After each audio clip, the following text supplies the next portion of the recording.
Hey everybody, it's Robot here from Vespa Motorsport and ScooterWest.com. So this is part 3 of resurrecting an old ET4. So in part 2, we made sure all the electricals worked. It was pretty straightforward and pretty uneventful. Everything worked, even though it's been sitting for about 15 years. Looked like it had a nice spark.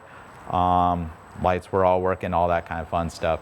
So the next step, let's get fuel to this motor. We know the motor has good compression. We're going to replace many of the fuel-related components on the scooter. Same with the air filter that I suspect is completely deteriorated because most Vespas use a foam element. So let's get right into it. Definitely want to have some parts on hand.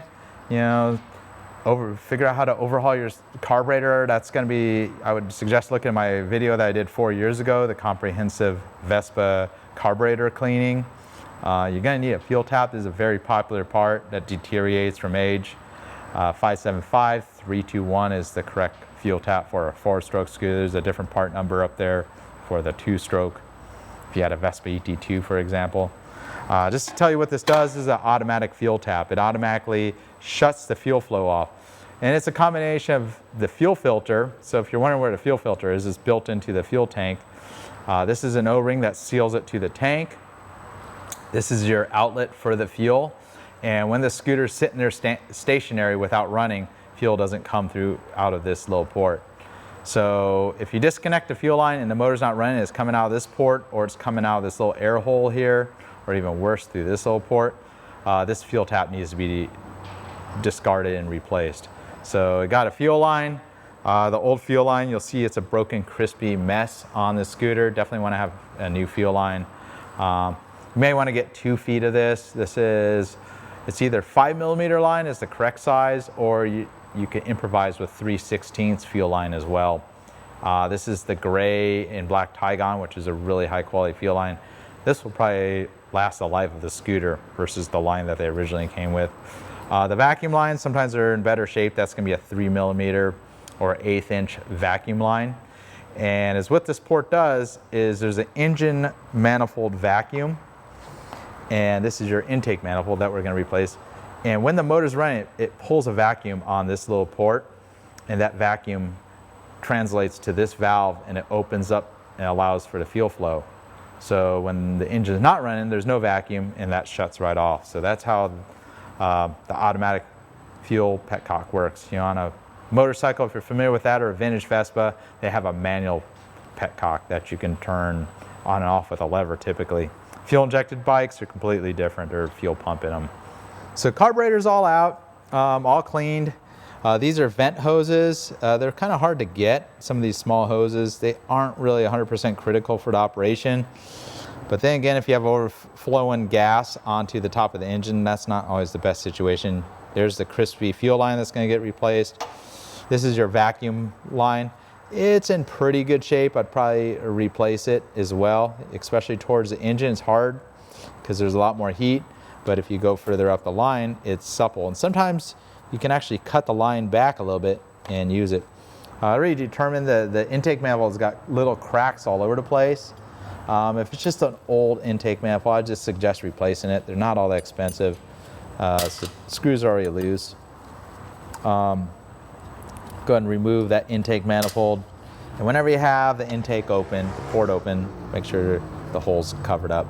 We're gonna have to salvage this hose clamp off that intake manifold, transfer it to the new one.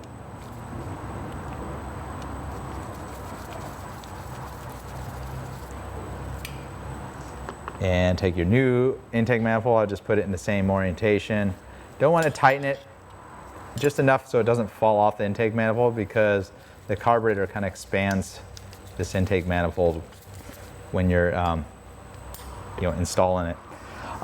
This model has an integral gasket built in. The 150 Vespa sold in United States, you're going to need a gasket in addition to this intake manifold. And I would suggest using grease to hold the gasket in place.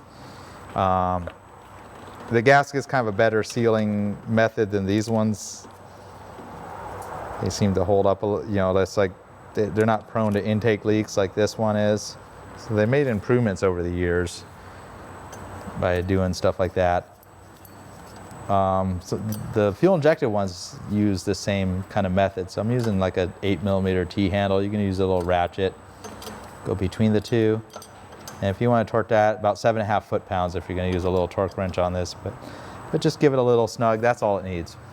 Another problem sometimes is this intake tube gets rather hard. If you're having a lot of difficulty, I would either replace it if it's split or in really poor shape, or you can put it in boiling water and that will soften it right up.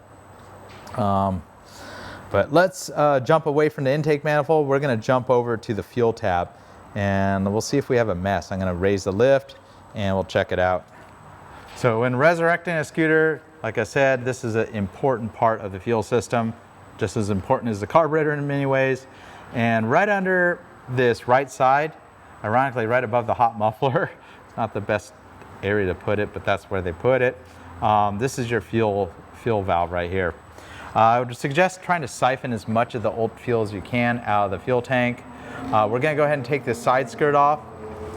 Different models have different screws in different locations. The ET4 happens to have one of the simplest solutions to mounting this side skirt. There's a single screw underneath the floor mat, so go ahead and lift the floor mat and then you just pull this right off.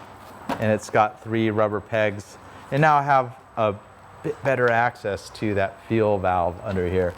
The next part that's a little hard is they have a clamp that usually uses a flat or a Phillips screwdriver. This one has a little hex on it, so I can put a little socket on it. And we're gonna wanna have a tray handy, because if there's gonna be nasty fuel dropping out of it, I wanna catch it and not have it pour all over the place. So in order to remove this fuel tap, there's a hose clamp up here. And during the manufacturing, they didn't really put the screw that loosens that hose clamp in the most convenient spot. So sometimes they just have a flat screw. It is possible to really pull this out, but you do not want to damage the tank. It is possible to damage the plastic tank. But I'm going to try to get a socket up in there, a little 5mm socket, and get it onto that little, it's a little hex-headed screw. So hopefully I just barely get on there. There's some wiring up against the frame that's in the way, so I can kind of pull that down. And once I get that thing loosened up, then I'll be able to rotate the clamp. Nice thing is when I reinstall this, I'll put it in a different position, so it's much easier to service. But we're getting some good turns on this. So just be prepared. You might have a battle trying to get this clamp off. This was probably one of the worst ones I've seen, where they base the screw right towards the frame. And I can tell I got it quite a few turns loose. And now I can even turn the clamp. So now the screw, doesn't really matter what orientation the clamp is, but that's pretty ideal. Whatever fuel that's gonna come out is gonna likely drain onto that muffler. But you don't need to loosen the clamp too much, because it will fall off. It could just stay in place. So let's see what happens here. Oh, that's some nasty looking fuel. It's like just straight brown juice. And it stinks as well. So, not much in there, that's a good thing. It smells like paint varnish, and that's kind of what the fuel, all the volatile stuff of the fuel that makes it very flammable, it has all evaporated away, and it's like more of a paint varnish kind of consistency. And obviously you can get a little bit more out of it. But that's a good thing, not too much fuel in there. Again, I recommend siphoning as much as you can out. I knew there wasn't much remaining in this fuel tank. Another issue you might have with the scooter that's been sitting for 15 years is there's a possibility your fuel gauge isn't gonna work. But that's something we can visit later. It may have a leak. The fuel gauge, the sender for the fuel gauge is mounted to the top of the tank, and that's sometimes a problem with them. That's good, not too much coming out of the tank there. And there's our old fuel tap. Maybe it works, but it's not even really worth the hassle. So they got this cover on there. We'll go ahead and save that. I'm gonna go ahead and reuse this vacuum line because it's still in pretty decent shape. So they got kind of easy to use hose clamps. You just pinch them with a needle nose. Sometimes these fuel taps look different. I'm just going to salvage that clamp, but not reuse. I'll just leave the hose behind. So So this is the best time to kind of prepare your fuel tap while you have easy access to it. I got a fuel line that's long enough, and we kind of know the fuel tap goes like that. Put the new fuel line on there, and then we can put that clamp, should work with this hose as well. So get that all the way down.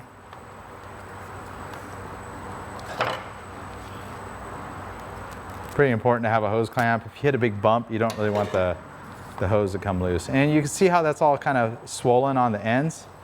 You can always cut them back a little bit. And there should be enough hose, you know, to use this. You don't want to have a loose fit on these things. See how that's a little on the loose side? Well, not too bad. I think once I get the little hose clamp on it, we'll be fine. So you just don't really want to have any air leaks. Yeah, it's pretty tight. It's got some friction to it. And then we can put this little cover over the hose here. And all that goes to the intake manifold and the carburetor, so it kind of leads over to the thing. Nice thing is they got the O-ring already on there. The clamp's already in the right position. This varnish really stinks. You want to be careful how you dispose of that. You dispose of it like, it's probably like a hazardous material, but my recommendation for disposing of it, just carefully use it to light a fire. I know it's probably not the best recommendation, but at least you're consuming the fuel. So now I got my clamp facing me. We take my 5mm socket, or you can even use a flat bladed screwdriver now to turn that screw, tighten up the nut. And before we even hook, we'll put the whole carburetor in. I don't want to hook the fuel up. I want to actually flush the fuel tank a little bit. So I'm going to put some fresh fuel in there and flush through the lines. Because even brand new fuel taps and fuel lines, you'll get little manufacturing residues in there and will immediately clog your carburetor up, you know, after you cleaned it. So just keep that in mind. Kind of a good little tip. Flush out your lines before just hooking it all up. So don't over tighten this. It is a plastic tank. Just enough to snug the fuel tap in place. All right, so we'll start hooking things up. This is your vacuum line to the intake manifold. You can see that the end's a little swollen. So if you have a nice knife, you could just cut that right off.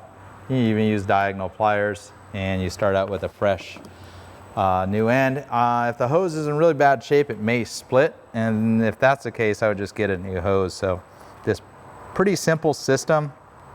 Just a vacuum line from the fuel tap to the manifold.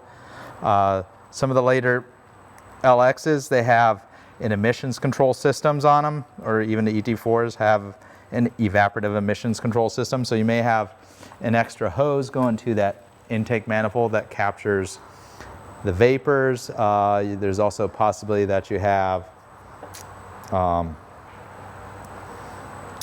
air injection system, which actually puts extra air into the exhaust.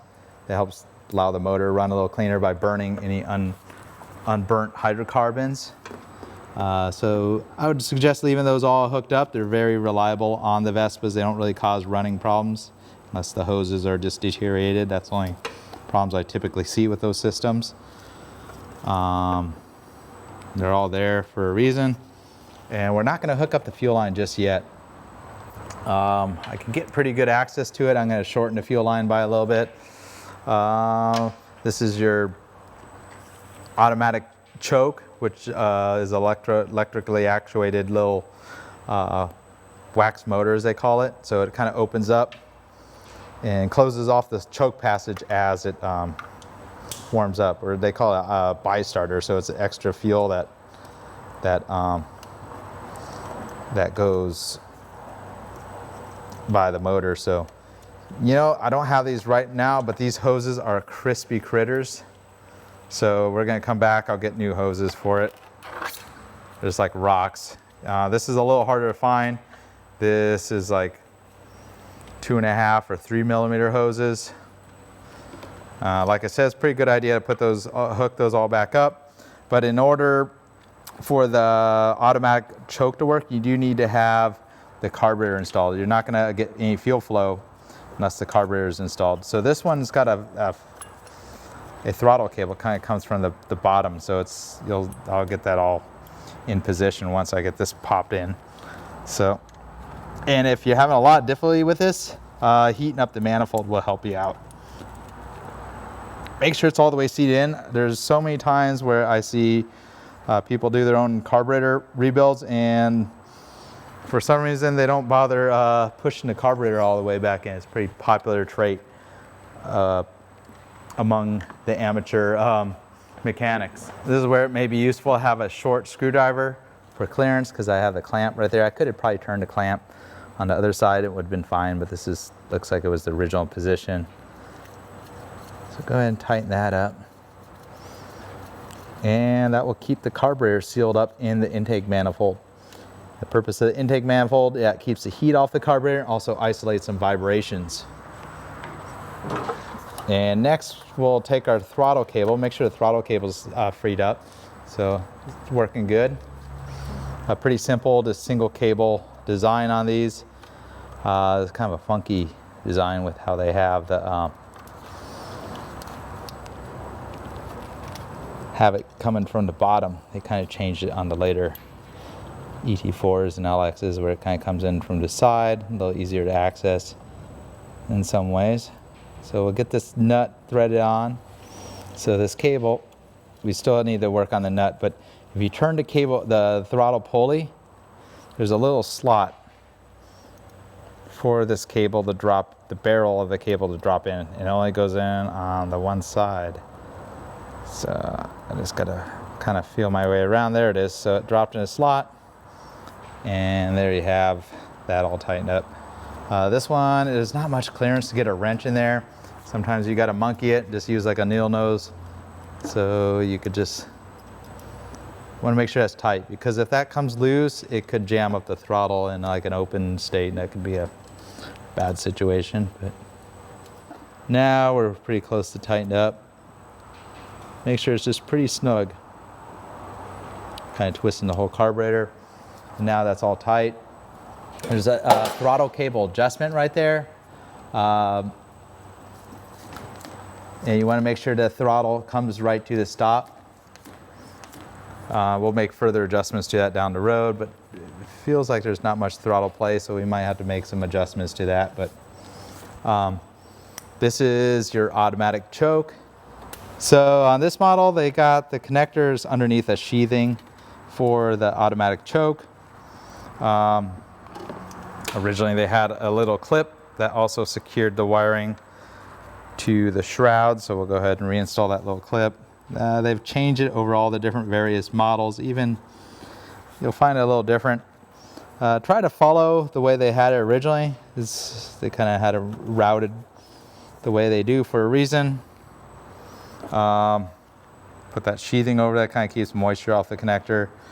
Much newer scooters have kind of better connector systems on them. These older ones don't really use any sort of seal connectors, so they'll take extra steps to moisture proof the connectors. But might as well get this hooked up. The scooter does not need this to cold start, because all this does is it supplies electricity to that choke on the carburetor and heats that choke up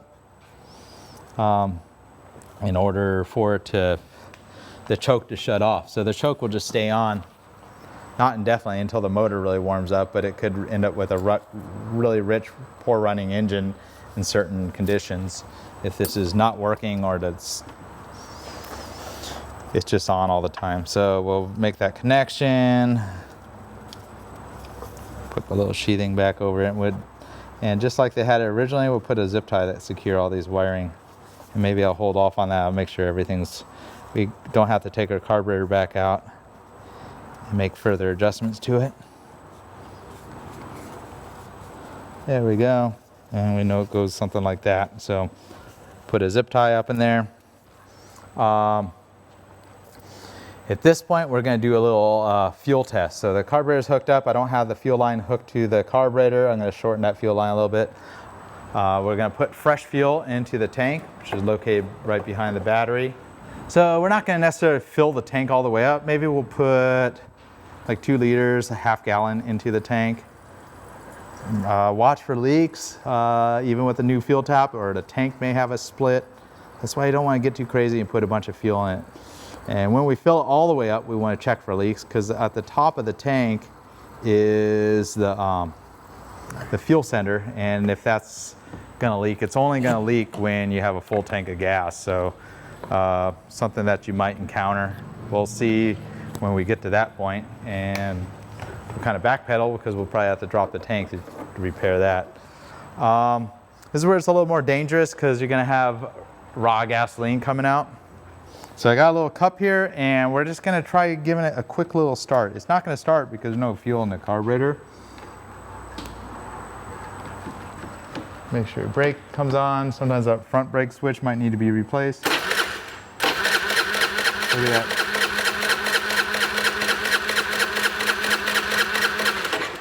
So kind of flush out some of that not so good of gas, but you can see the fuel flow stops after the motor stops cranking, because when it's cranking, it's making a vacuum on a good motor. But that gas, we'll just go ahead and discard that gas. Kind of the not so good stuff on the bottom of the motor. Once we know it's all running, I'm gonna go ahead and fill the tank up much further. So we're gonna cut maybe 2 inches off this line. And just take extra caution when you're dripping gas like this. And for right now, I'll need to get a hose clamp, use the original hose clamp. Goes right on there, get that scrap out of here.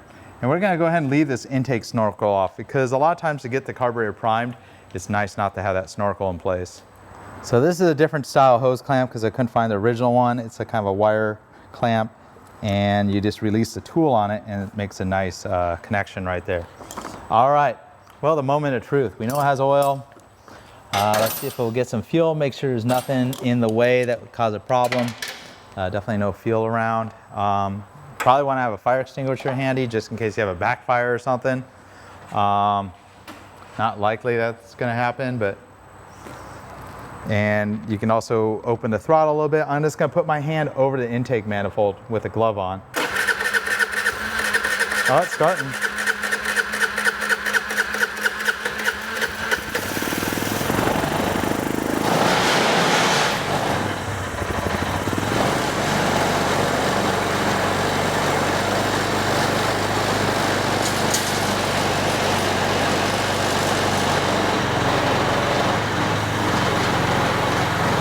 And now I have my hands off the throttle. I'm sure it's going to need some adjustment, but that's pretty good. At least it's maintaining idle. So that's pretty good. Make sure the oil light's off. If it's got the oil pressure light, we know we had oil in there.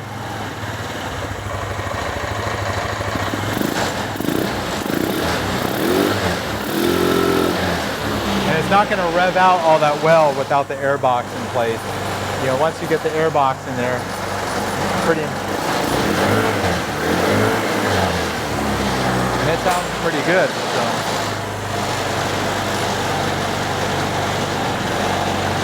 So we'll probably do further adjustment. I don't have any reason to believe that I missed an idle jet passage or anything's clogged. Looks like it's idling. Obviously, I let it warm up a little more. One way to check the choke is put your hand on the choke, and it should be getting warm before the motor's even getting warm. There's a little bit of warmth on the end of the automatic choke. That means it's getting electricity and it's working, so you feel a little warmth right there. So far we're looking good. We'll go ahead and hook up this intake hose. They either have a hose clamp on them. The other things we'll come back to is getting the small hoses for those vent tubes. They're not critical for the operation, but they're a good little safety to keep fuel from dropping on top of the motor. So I just pop that on. If you're having difficulty, I would warm it up with a hairdryer or boiling water. Then you can put a zip tie on it, secure that boot. So go around this whole rubber boot. You can see there's like a groove where the zip tie would sit. Kind of not the most elegant solution, but that's the way they did it in the early days. Later they went to a nicer hose clamp that secures everything a little bit better. So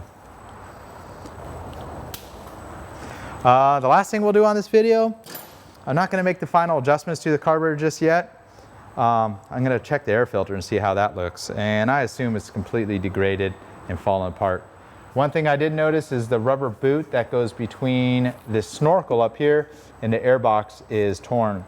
It's not 100% critical for the operation of the scooter, but if that boot is still in good shape, you're less likely to have like water and air get into the air box. You know, that was a pretty ingenious design that they pull the air from much higher, but you can see the boot right here is in pretty bad shape. And I'm not sure if it's available for this older ET4. I know on the newer scooters you can certainly get all those parts.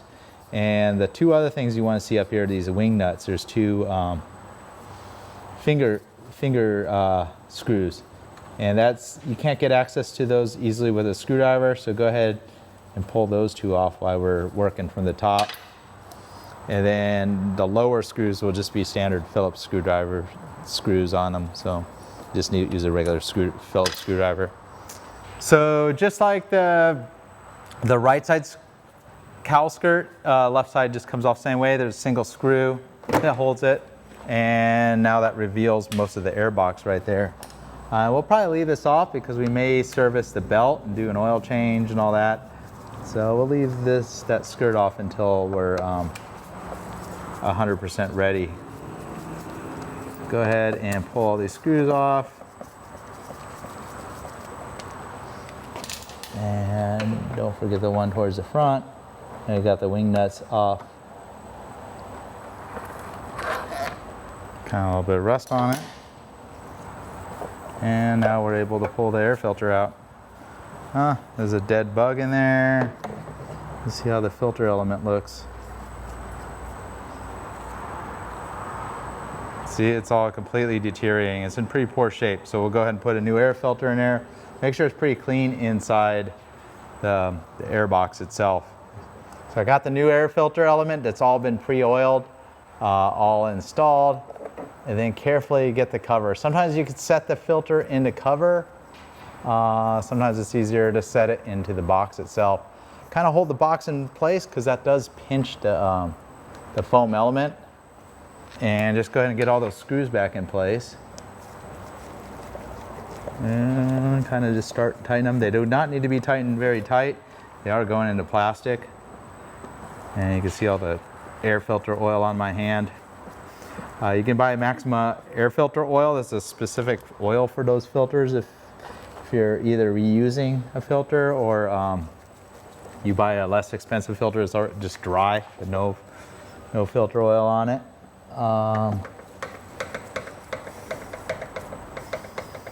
Or you can get the pre-oiled filter, which is what I would recommend. That's what the service techs would usually prefer. They're already ready to go. They don't need to mess with oiling up a filter.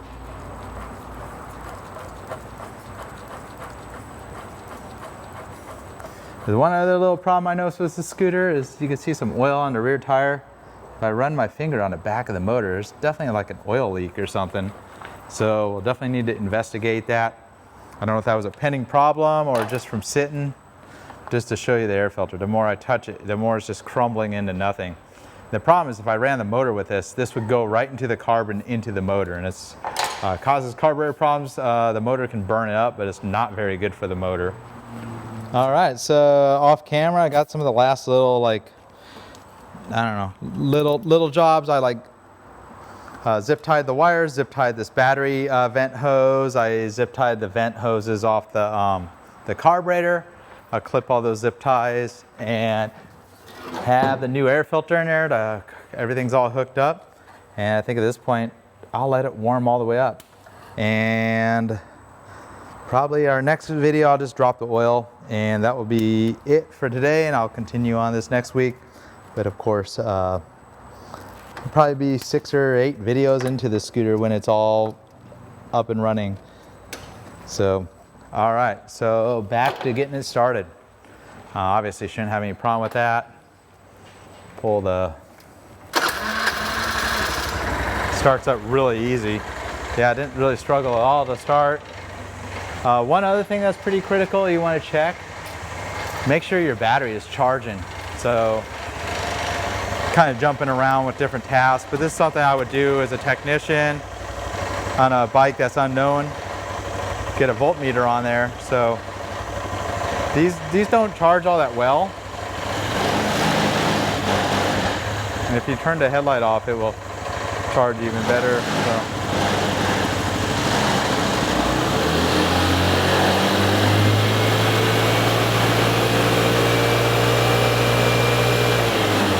So that's good. These scooters don't have the strongest charging systems, but 12.8, that is charging the battery. So we'll let it warm up just a little bit more, and I think I'm going to end up turning down the idle speed a little bit. You know, once it warms kind of up to operating temperature, I know it's kind of noisy.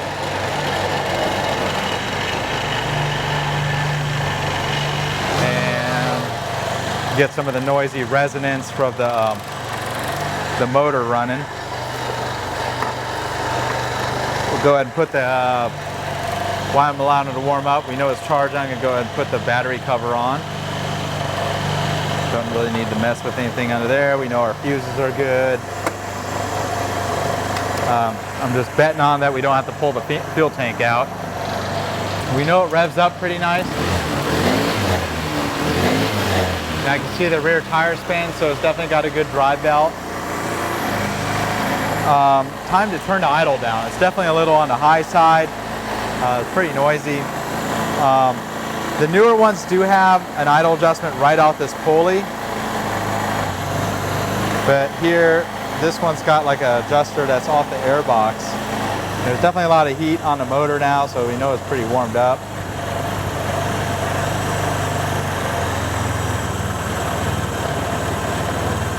It only needs a little bit. Well, that sounds pretty good right there. You definitely don't want it where it's racing and the tire is spinning pretty fast. You see the tires stationary on the rear, so that means the automatic clutch is disengaged.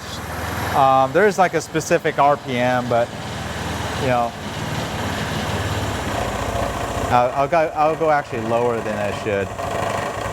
See, that's almost too low. The motor's kind of working to stay alive. Kind of smooths out. Right about there, I think, is a good one. And then you want to make sure it returns to idle. And at this point, I don't even think I need to adjust the mixture screw. On that comprehensive carburetor cleaning, I do show what the mixture screw does. I think I set this one to about 2.5 turns out, and that's kind of like a default position, so I think we're okay right there. But technically I could ride it, but I don't have a front brake and the suspension's in pretty poor shape. I know one thing is I want to drop the oil out of this thing. It's in pretty bad shape. So this pretty much sums up this video. Look at, only 3 parts into it, we got a running motor, so that's quite an accomplishment. This is Robot here from Vespa Motorsport and ScooterWest.com. Turn the scooter off.